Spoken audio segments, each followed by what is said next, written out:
Welcome back to Creation Magazine Live. In this segment, we're going to talk about milk. I like milk. I like drinking milk.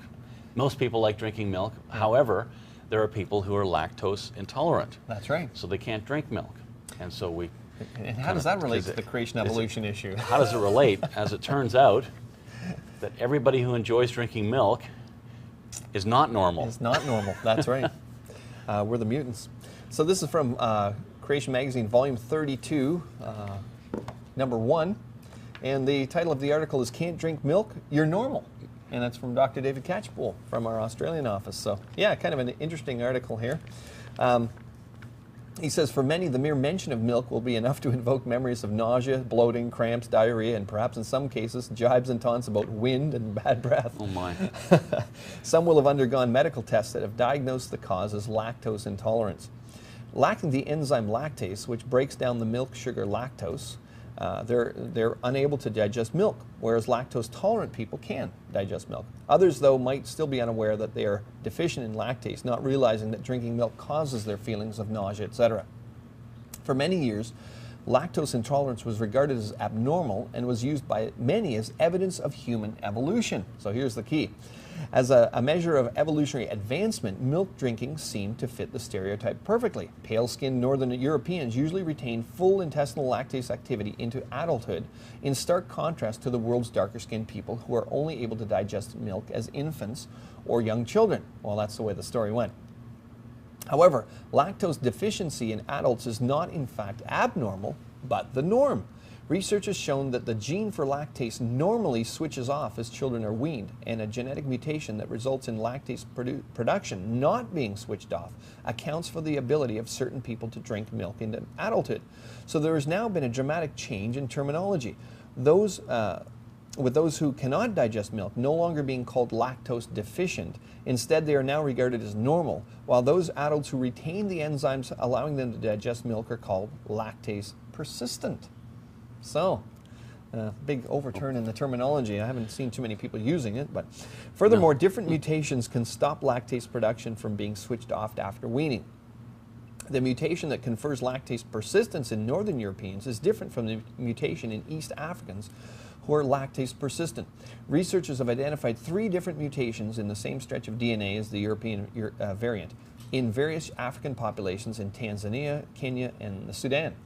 So these evolutionary notions are being overturned. The findings have overturned previously held evolutionary notions in a dramatic manner. Anyone enamored with the black people are less evolved than white people idea must confront the fact that dark-skinned Africans have been shown to have genetic mutations conferring lactase persistence. Some of them even had all 3 of the mutations so far discovered in that region. In that light, it's interesting to make comparative reference to a notable pale-skinned person, namely Charles Darwin. Some of the symptoms of his mystery illness, continual diarrhea, bloating, and gas, match those resulting from lactose intolerance. Another shakeup for evolutionists was the researchers' assessment that the most common variant arose as recently as 3,000 to 7,000 years ago. University of California anthropologist Diane Gifford Gonzalez says the finding of the recent multiple mutations rising independently is changing the way we think about human history. Until the genetics contributed to the data, the rest of us always thought about evolution happening very slowly and gradually. This is one of her quotes. This is not the first time, however, that evolutionists have been surprised by the speed of genetic changes. However, they still claim it as evolution. She says, "This is the best example of convergent evolution in humans that I've ever seen," says geneticist Joel Hirschborn of the Children's Hospital, Boston, Massachusetts. But note that these genetic changes are not evolution in the uphill molecules to milkman sense, as the changes are downhill. Information has been lost. Rather, at the best, this is an example of selection, as Hirschhorn himself went on to acknowledge. Lactase persistence has always been a textbook example of selection, and now it'll be a textbook example in a totally different way. Hirschhorn's comments also highlight 2 key factors underscoring the creation-evolution issue. First, the extreme flexibility of evolutionary theory, which we've pointed out before. It seemingly doesn't matter what the evidence is. Evolutionary theory can be made to do an about-face when desired. Second, the classic bait-and-switch tactic of interchanging evolution with selection. but natural selection is not evolution. Of course, we've done programs on this. Right. Other unexpected result of the milk drinking mutation survey in East Africa was the finding that the Hadza people of Tanzania show a surprisingly high level of lactase persistence despite having very little to do with cattle, being pastoralists. While the idea that goes against the traditional evolutionary order, it's right in line with biblical perspective. Furthermore, it is not the first time that evolutionists have had to face up to evidence that today's hunter-gatherer peoples previously practiced farming or animal husbandry contrary to their cherished ideas. So being a mutant can be advantageous. David goes on and says, although the loss of the ability to turn off lactase production following weaning is a loss of information, the mutation confers some obvious advantages in areas where milk is available. The cost of the mutation, i.e. the extra energy needed to continue to produce lactase beyond infancy, would be more than compensated for by being able to safely extract the energy and nutrients in milk. So in what time frame could the milk drinking mutation have arisen? From a biblical perspective, the mutation first arose after the fall. Now, there were no mutations in the very good world described by God in Genesis 1:31. There's no reference to milk drinking before the flood, i.e. before 4,500 years ago.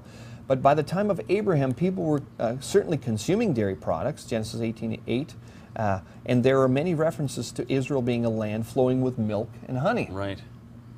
Adam and Eve being genetically perfect would not have had the milk drinking mutation, therefore we can presume did not drink milk.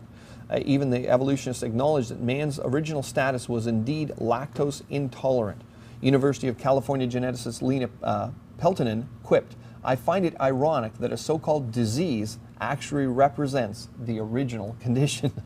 So those of you who are unable to drink milk as adults today without feeling nauseous or worse can take heart from being closer in that respect to the original physically perfect first man and woman than they are those who are milk-drinking mutants. Richard, you're a milk-drinking mutant, according to Dr. David. Yeah, but I like this mutation. I do too. It tastes good. I remember a comedian, he was saying how his sister came in and she was chastising him for drinking milk, saying, you know, humans are the only species that continue to drink milk, you know, after they're weaned. And he said, yeah, we're the only species that eats chocolate chip cookies too. And I like chocolate chip cookies with my milk. Or milk with cookies. It's amazing the variety of topics that you find in Creation magazine and how they relate to the creation evolution issue. Even something as simple or silly as the ability to drink milk, or as kind of a silly topic like that, or are you normal, or whatever. but you can see I picked up the racist notions there. Right. Earlier in the article where they talked about, well, the dark-skinned people, and they should be less evolved and so on. There's those kinds of notions, again, building into something as simple and fun as drinking milk. Right, and the whole idea is there's constantly new information. I mean, this was a pretty startling revelation for scientists. But you take the same information and you can interpret it different ways. So what is the evolutionist saying? Oh, well, look, this is evidence for evolution. Even though it happened tremendously fast, which typically most people believe evolution is happening very slowly, but it's selection and not evolution. We've talked about this, that bait and switch concept. Oh, hey, look, there's changes, so now we can do something we didn't used to be able to do before. So that's evolution. But of course, creationists have pointed out these mutations are not giving you new genetic information, right? Right. So if you're interested in checking out more articles like this, you can visit creation.com.